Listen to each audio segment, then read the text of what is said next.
welcome to this. I have 0 viewers and 0 people attending right now. I'm Donnie Tuttle. I'm the host of the Sales Heroes podcast. I'm also a professional sales coach, and I don't know, what do I do? The brain hasn't quite all gone to my brain at 7:22 a.m. Anyway, we're about to let this one rip, and I'm really excited because personal brand, if you think about what branding means. Now, if you're in marketing, you probably know, okay, branding, we have our own definitions. If you've gone to college for marketing, branding has its own definition. But the reality is that we're all just telling a story, man. And we're all selling something. And whether it's something for our own good or for the good of others, it just depends on the personality and the values and what you've gravitated towards. But the neat thing and what really has brought me to love this position of sales and the human, the hero called a sales professional, what's caused me to have this overwhelming love for this group is my phone's buzzing here. Someone's stuck in traffic. Okay, so I guess that matters. But what's caused me to fall in love with salespeople and with sales is the notion, the idea that you can actually tell a story, you can influence others for the good of themselves. See, because we don't always know what's good for ourselves, do we? Oh, you do you, audience listener? Well, I have 8 children that have proven you otherwise, because every single one of them would have ice cream for breakfast and cake for dinner if you gave them the choice. And I can tell you right now, that's not what's good for them. You and I both know that, right? Well, what we want, what we feel like doing sometimes isn't what's best for us. And what we need is we need influencers, we need leaders. And that's what salespeople are. Salespeople are those heroic people that lead to a place that brings us, that leaves us better off in the end. As a matter of fact, one of the definitions I refer to frequently is Dan Pink's definition of sales. He says that sales is convincing someone to part with their money, but only to leave them better off in the end. And so I love that. It's like, I'm asking for your resources, but it's going to make you better in the end. I love how, I think it's from Rory Vaden, as far as, the likelihood of failure, the likelihood that you let something fail drastically goes down the more you have invested in it. So if you have a certain amount, if you have a high dollar amount invested in something, you're much less likely to allow that to fail than if it was free. And I keep checking my phone because I'm waiting on, oh, okay, that's what that was. Okay, so she's gonna be 5 to 10 minutes behind on the podcast. I'm stuck in traffic, maybe 5 to 10 minutes behind on the podcast, but I'll be there ASAP. Sorry. So that is Elise. Okay, so I'm going to put no problem.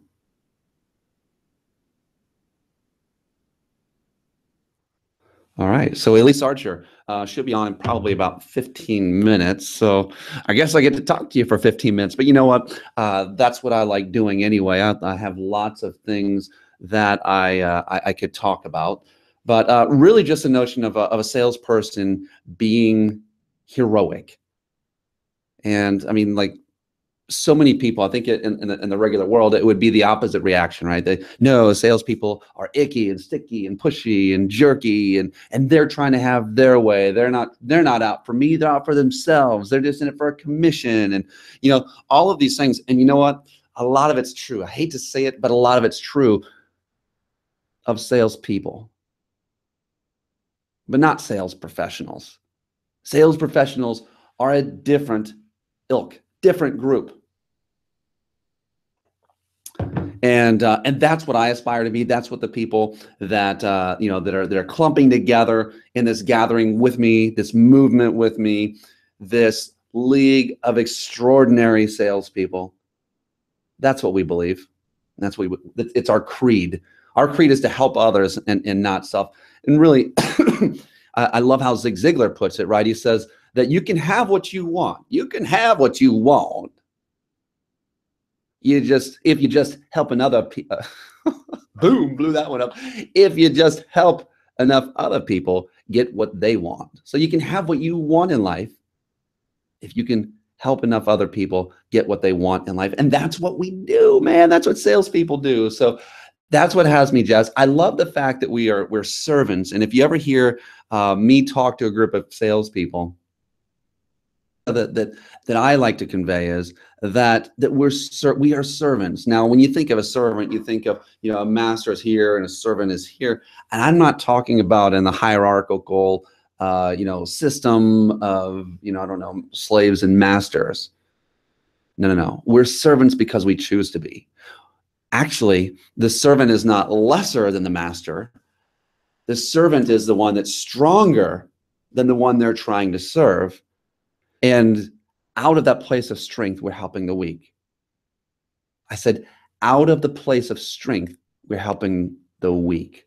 And that puts the onus on us to be people of value, right? Albert Einstein says, don't seek to be a person of success, but rather a person of value. We're people of value. So how can you be a person of value? I want to challenge you, a salesperson. How can you be that person of value? That person that if someone picks up the phone with you or sits down with you face to face, it doesn't matter if they buy or not, they're going to get value from you.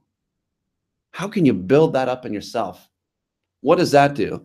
I've got a few of my books behind me, and that is probably the number one way that you can actually begin to add value. You need to read. You need to become aware of what thought leaders are thinking and what they're saying out there. And if you can do that, you have something now to offer to folks in the industry. You need to understand how that person across the table from you is running their business. How does their business operate? If you can understand how their business operates, their problems, if you can understand, how they solve problems, how they make money, if you can understand that and insert yourself in that story and make them stronger, you're a person of value. If you understand these things because you've put yourself into a place of research, you put yourself into a place that you know your stuff, you're going to see things from a perspective that they need. So, shows that I have a meeting starting now. So maybe I'll just go ahead and end this one so I can start the next one. But here's what I would say to you guys, sales heroes: become people of value. Saturate yourself with knowledge of how your prospects run their business. Saturate yourself with knowledge of the market. Saturate yourself, then you're someone of value. And guess what? That's something you can take with you anywhere. You're not limited now by the four walls of your cubicle in your job place. You're not limited by the name tag that you carry. You put something inside, just like John Smith says, you're building something up that they cannot take away. So build it up, right? Build that base of knowledge, become that person of value, become that person of strength that can help others that need that help. You are that hero. That's what you are. So a little bit of encouragement for you. I'm going to go ahead and start, I think, the next meeting. And I'm going to go ahead and get Elise Archer on and rocking and rolling. So power up. Have a great day, guys.